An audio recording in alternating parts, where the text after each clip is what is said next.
It's been said that if you want to hide a dead body, put it on the second page of Google search results. But I'm not here today to talk about covering up a crime, even though I do watch a lot of forensic files. Instead, I'm here to give you some advice for using paid search ads to get your office found on page 1. Hi, I'm Alison Micheletti, Senior Dental Marketing Strategist at Golden Proportions Marketing, the most experienced dental marketing company in the country. And just like you, when I need to research something, I turn to Google. While I love scrolling through organic results, even on page 2, I'll be the first to tell you that I usually click on the paid results that are at the top and bottom of every page. Does every dentist need Google search ads? Well, it depends on what you're trying to accomplish and promote, and where you live. So let's pretend that you practice general dentistry in Chocoloco, Alabama. That's a fun name to say. And there are only 2 other dentists in your town. You're going to rank well organically by default. So save your money for a nice dinner, bowling, or whatever they do for fun in Chocoloco. But what if you're a dentist in a really big city or a competitive market?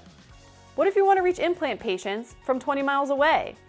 Until you get to the top of page 1 on Google with dental SEO, Google Ads can drive the new patient calls that you need. The average click-through rate for an ad in the first position is about 25%. So if there are about 3,000 searches a month for a dentist in your city, and there's usually a lot more, that means 750 clicks, and that means a lot of calls to your office. What are some of the best practices you should follow if you do decide to advertise on Google?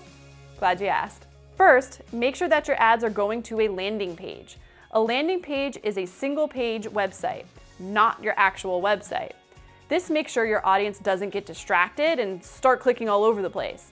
This landing page is about one thing and one thing only: family dentistry or dental implants, or sedation dentistry or cosmetic dentistry, etc.